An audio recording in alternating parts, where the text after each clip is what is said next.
مولوی صاحب آپ اتنے خوش کیوں رہتے ہیں؟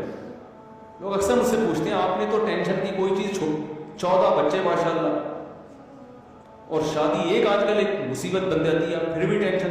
تو میں کہتا ہوں کہ میں وہ ایک تو اللہ نے نیک لوگوں سے وعدہ کیا کہ مطمئن رکھیں گے، تو میں تو دعویٰ نہیں کرتا کہ میں نیک ہوں، لیکن اتنی بات ہے کہ کمپٹیشن کا شوق، وہ فلاں کی گاڑی اچھی تو میری گاڑی سے اچھی ہے، یا فلاں کے پاس جانا تو ہے.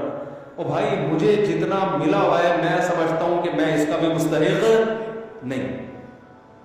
بھائی اللہ نے ہمیں ہماری حیثیت سے، ہماری حیثیت کیا ہے بھائی؟ ہم تو کون سے اتنے نیک ہیں؟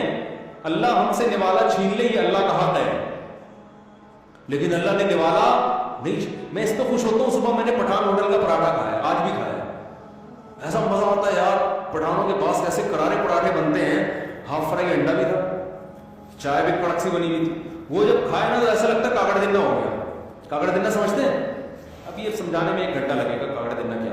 دیکھو جب قوالی چلتی ہے نا تو شروع میں ایسے آرام، پھر ایک دم کاکڑ دنہ ایک دم اسپیڈ مارتی ہے، پھر وہ کاکڑ دنہ آتا ہے. پھر وہ تو یہ کاکڑ دنہ کا مطلب ہم نے ایک دم اسپیڈ میں آ.